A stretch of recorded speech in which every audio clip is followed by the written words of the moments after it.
Jadi dulu biasanya HP dari Samsung di kelas entry level nggak terlalu worth it dan masih kalah dengan HP Cina di kelasnya.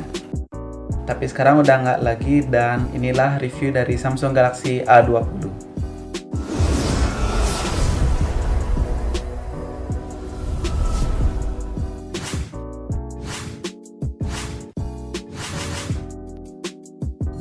Halo guys, selamat datang di channel Antusias Tech, dan ini merupakan HP dari Samsung di seri A dengan harga yang cukup worth it, karena apa yang ditawarkan oleh Samsung ini tidak terlalu pelit di seri yang entry level ini.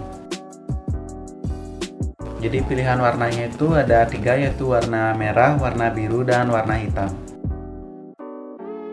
Dari layarnya kita mendapatkan layar Super AMOLED dari Samsung yang warnanya itu sangat gonjreng dan cerah.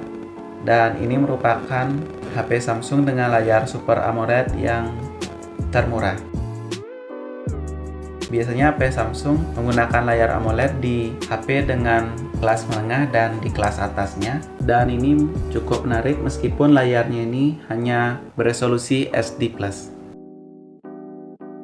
Kekurangannya di sini yaitu nggak berisi LED notifikasi atau mungkin fitur Always On Display yang seharusnya bisa disematkan di layar Super AMOLED.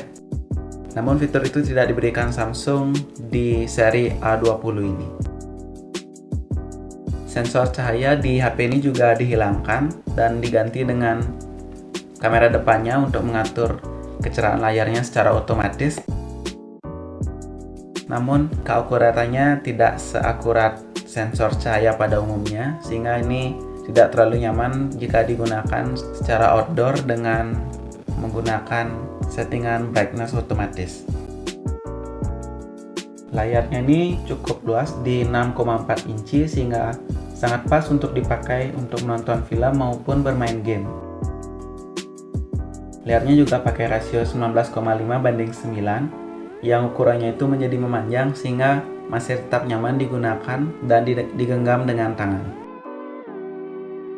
Dan yang bikin enaknya lagi pas pakai itu, ini udah pakai One UI yang dipakai juga oleh Samsung di HP dengan kelas atasnya, sehingga kita bisa mendapatkan user experience atau tampilan yang mirip-mirip dengan HP Samsung di harga yang lebih tinggi.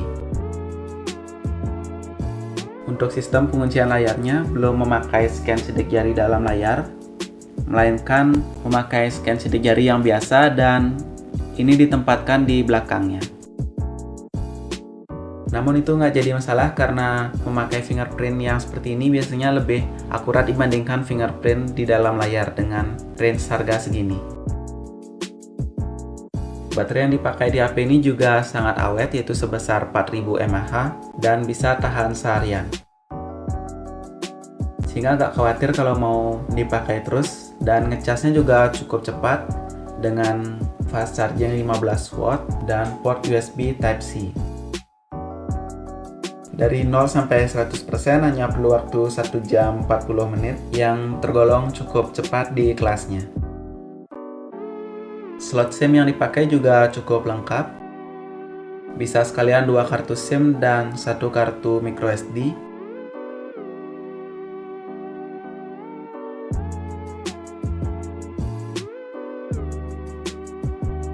Dan prosesor yang dipakai yaitu Exynos 7884 yang dapetin skor Antutu sekitar 90.000. HP ini juga didukung Android 9 dengan RAM 3GB dan memori internal sebesar 32GB. Namun itu masih bisa diperluas lagi dengan kartu microSD sebanyak 512GB. Saya pakai internal 32GB dan ditambah kartu memori sebesar 32GB, dan itu sudah cukup untuk pemakaian saya. Untuk performa bermain game Mobile Legends maupun Free Fire sudah cukup baik.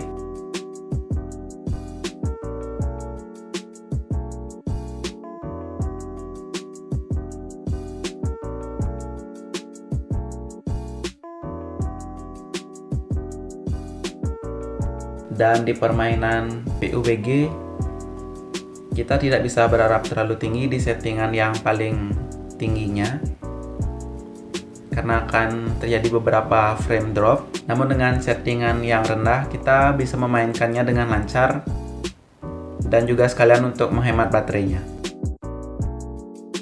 Sekarang di bagian kamera, untuk kamera depannya beresolusi 8 megapiksel dan kamera belakangnya 13 megapiksel, dan juga di belakangnya ada lensa ultra wide dengan resolusi 5 megapiksel. Dan ini untuk kualitas gambar yang dihasilkan.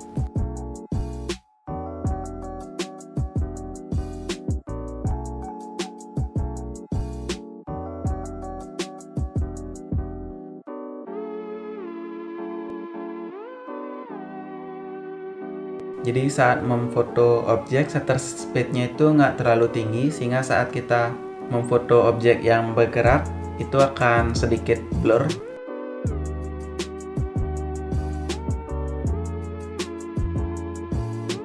Lalu untuk kualitas warnanya kadang kontras dan juga kadang agak pucat.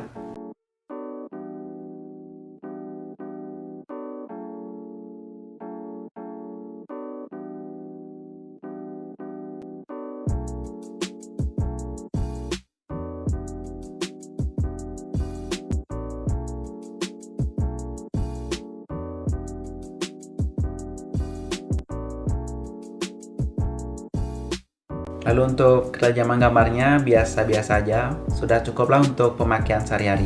Untuk blur dari kameranya ini atau bokehnya itu juga lumayan baik untuk harga segitu.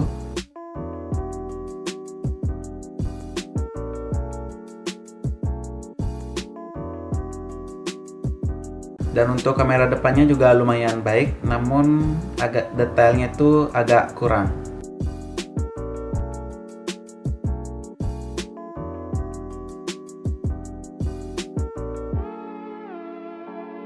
Lalu ini adalah contoh kualitas dari video Samsung Galaxy A20.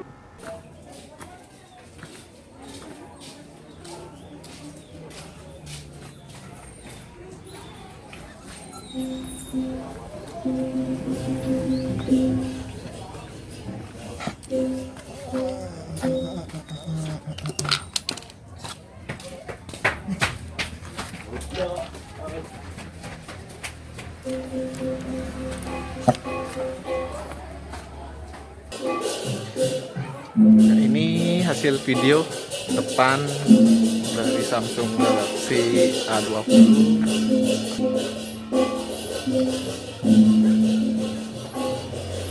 Kameranya cukup bagus, bisa dilihat. Dan ini adalah kualitas untuk video dari IG story-nya.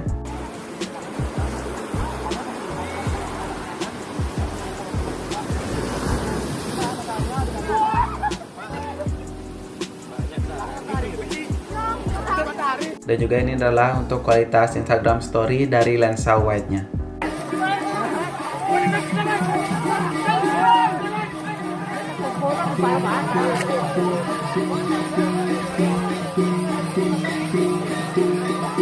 Jadi videonya ini nggak dilengkapi dengan stabilisasi, sehingga sedikit goyang jika kita memakainya dengan keadaan berlari ataupun berjalan cepat.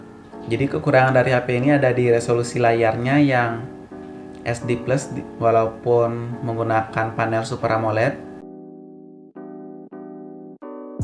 Namun jika kalian sebelumnya menggunakan layar Super AMOLED di resolusi yang lebih tinggi, yaitu mungkin Full HD, dan berpindah ke layar dengan resolusi SD Plus, itu akan agak kerasa perbedaannya dari detail layarnya. Namun akan terbiasa setelah memakainya beberapa hari.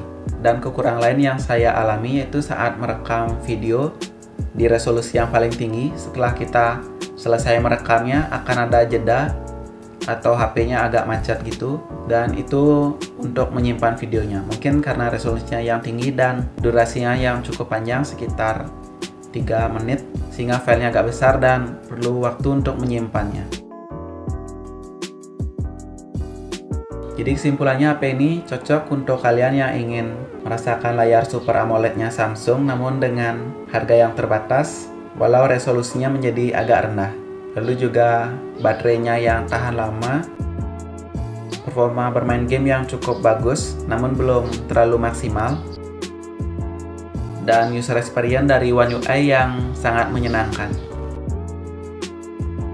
Oke, jadi sekian review dari saya. Jangan lupa like, comment, dan subscribe. Dan kalau kalian punya pendapat tentang Samsung Galaxy A20, mungkin bisa kalian komentar di bawah mengenai kekurangan dan kelebihannya. Sampai jumpa di video selanjutnya.